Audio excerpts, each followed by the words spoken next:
Jedi have amassed a huge army. That doesn't seem possible. How could the Jedi come up with an army so quickly? For far too long, Void Dwellers have been an underpowered afterthought in Stellaris. That time is now over. I think it might be reasonable to say that Void Dwellers for an early rush build are now the most powerful Empire type in the game. We can do some crazy things to maximize the potential of our small habitats and our economy, and use them to conquer just about any other empire in the galaxy. I'm going to show off a build, I'm going to show off some crazy mechanics, and I'm going to break it all down for you. So without any further ado, let me introduce you to today's empire, which is the Velutarian Foundation are the empire I'm going to be using today to show off how absolutely crazy leaders are in the new version of Stellaris. This is also the first time in a long time that Void Dwellers are not only meta, but wildly overpowered.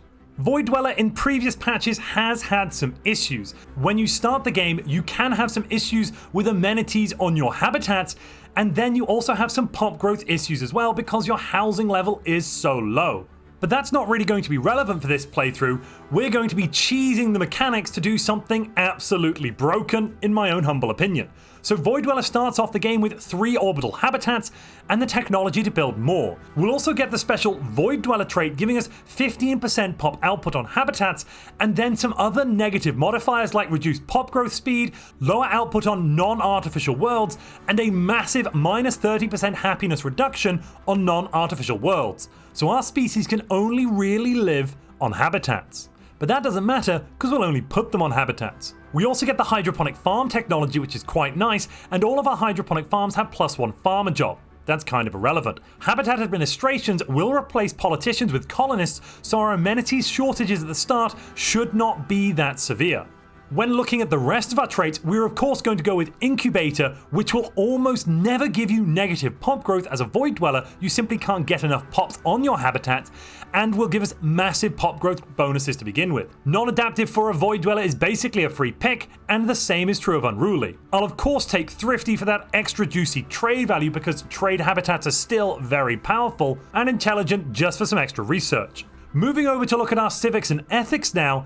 This one I leave mainly up to you. I've done this run through with Xenophobe for a bit of extra pop growth, Militarist so we have access to some of the good civics there, and Materialist so that I could take Technocracy. Technocracy replaces one of our politicians with science directors, and because we're going to be having capital buildings on all 3 of our habitats within the first couple of years, that's a lot of extra science. I would recommend you take Militarist. This unlocks some great civics you might want to use when you go on your conquests at around year 25 to 30. But the most important civic for this build is the Heroic Past civic. This gives us +1 leader starting traits and -1 leader maximum negative traits. That +1 leader starting traits we are going to use to maximize our chances of getting specific starting traits on some of our leaders. I'm also going oligarchic because +2 effective counselor skill is fantastic, and this is all around still, in my opinion, pretty much the best authority to have in the game. When it comes to your starting ruler, definitely go with the Admiral trait.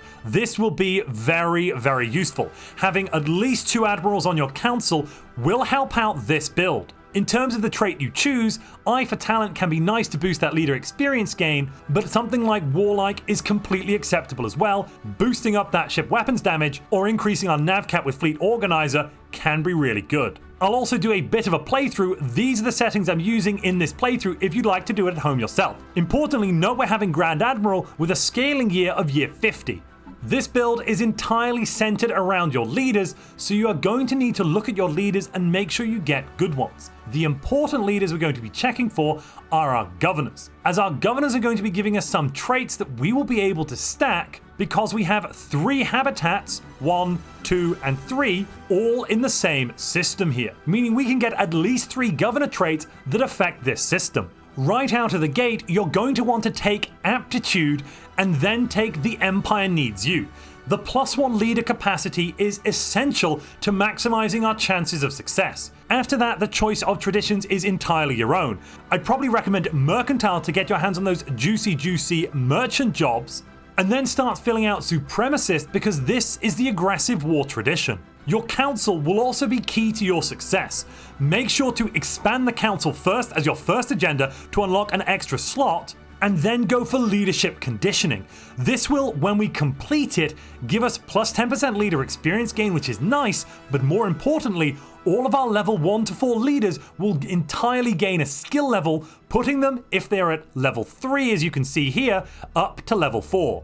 For your 4th Counselor position, I would recommend Grand Storyteller. That's going to increase your leader experience gain, and you can put any leader type in here, which will maximize our chances of having the right leaders on our council. Now, if you've been sensible and taken the mercantile tradition, what you can do is switch your economy into militarized to get bonus output from your alloy workers, and then set your trade policy for consumer benefits so you won't need to employ any artisans anywhere in your empire. You can simply get rid of them.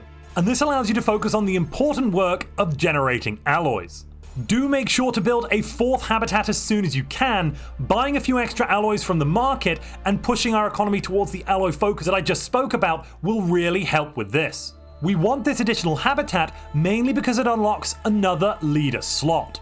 But why do I keep going on about leaders and maximizing our chances with them? Right, so what you're looking for here is a governor leader type. You're not just looking for one governor, you're looking for 3 to 4 of the darn things. And we want to maximize the chances that we get the trait we want from our initial governor. So, because we have Heroic Past, we get +1 leader starting traits for a total of 2, and because we've taken the Empire Needs You, we have +1 leader pool size for a total of 4 choices every 5 years. And so every 5 years when your leader pool refreshes, you will have 8 chances of drawing either the Retired Fleet Officer for -10% ship build cost, or the Shipwright for -10% ship build cost. You can probably see where this insanity is going. If you're enjoying this video, please reduce the cost of that like button. So employ these leaders. Even if you go slightly over your leadership capacity, don't worry, because that's just going to be a small penalty in Unity production. Employ these leaders on your 4 habitats, and then you'll be able to start stacking bonuses for reduced ship build cost. We can get this up to -90%. I'm skipping forwards to the year 27 here. I'm looking now at the council. I've just finished my leadership conditioning, which has leveled up all of my leaders. I now have 2 admirals on the council, both with the strategist trait, giving me a combined -10% ship build cost and 20% military ship build speed. I haven't really been focusing too heavily on science. I'm only making 333. I also haven't pushed too hard into alloys here. This was generally quite a casual run I did to test out the build, and oh boy has it worked wonders. So between my 4 habitats, I have 1 retired fleet officer at level 2, another retired fleet officer at level 2, the golden trifecta of level 2 retired fleet officer and level 2 shipwright, along with 1 more retired fleet officer. I also grabbed Master Shipwrights. This is actually now superfluous though, because when I go to build my destroyers, I'm rocking a total which goes to the absolute bare minimum of -90% ship build cost. No matter how many modifiers you stack, you cannot get below that -90%. But this is still overwhelmingly powerful. Each of my destroyers here that should cost almost 300 alloys, instead cost only 31. I also have 135% extra ship build speed, so I can crank these babies out really quickly. In essence though, what this means is that for the cost of 1 ship, I can now build 10. So my 5,000 alloys that I've saved up in the bank here represent almost 200 destroyers at year 30. That is beyond broken. Just trying to queue up all of these destroyers is a mind-numbing task. I'd also like to point out in this run, I've managed to do all of this with a criminal megacorp breathing down my neck and putting branch offices and crime, reducing my pop efficiency on every world. I imagine at home, if you don't have this, you could achieve even greater heights of success. We're now at year 30, I've currently got over 70 destroyers, which is 20k in fleet power, and I could still build another 70 with 30 still queued up. I'm going to have to stop here at around 25k because otherwise at this point in the game, my economy won't really be able to keep up with the sheer volume of fleets that I can put out. Let's start by using this to bully our Grand Admiral neighbor who's now pathetic to us, and getting rid of every branch office. There's no way any empire in the game can really stand against this sort of thing. Our cruisers can't repel firepower of that magnitude. Even if we lose these fleets, we can rebuild them in pretty short order and begin the attacks all over again.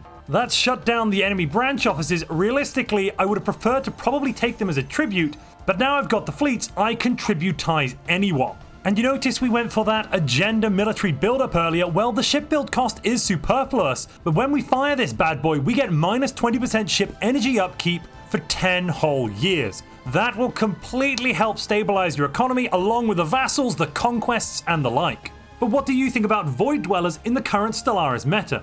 Are they really as powerful as I'm saying? Let me know down in the comments below. I would love to hear from you. We can launch another war, taking over another empire. It's just beyond ludicrous. There's no force in the galaxy that could really stand up to this level of military power. And once you get to the strategist class as well, let's say you can't find those governors, make sure to level up into military pioneer.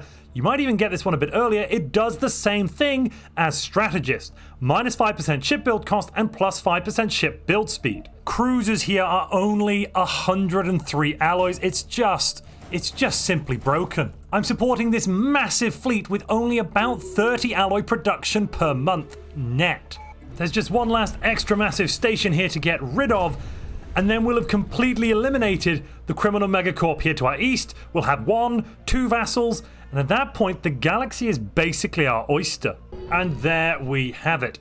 With this completed, I've actually been completely ignoring my economy. I've not touched any of my planets since year 30 whatsoever. I put the speed on fastest and I just blasted through. Any economic problems I had to deal with, I've been using my vassals here for, and then focusing on military campaigns. From our lofty vantage point with a 90% ship build cost reduction, it's only 70 alloys for these cruisers. I think I lost a governor earlier and that's why it went up to 100. I've got a new one back, so don't worry ladies and gentlemen, we're still rocking minus 90%. The whole thing, it's just ludicrous. I don't know how any empire could stand up to this, certainly not a rogue servitor machine. Where you go from this point is entirely up to you. The galaxy will be quite literally at your feet. If you've enjoyed this video and you'd like to see what happens when I set myself the challenge of doing everything just like the God Emperor of Mankind and going on a great crusade to reunify the galaxy, click the video on screen now.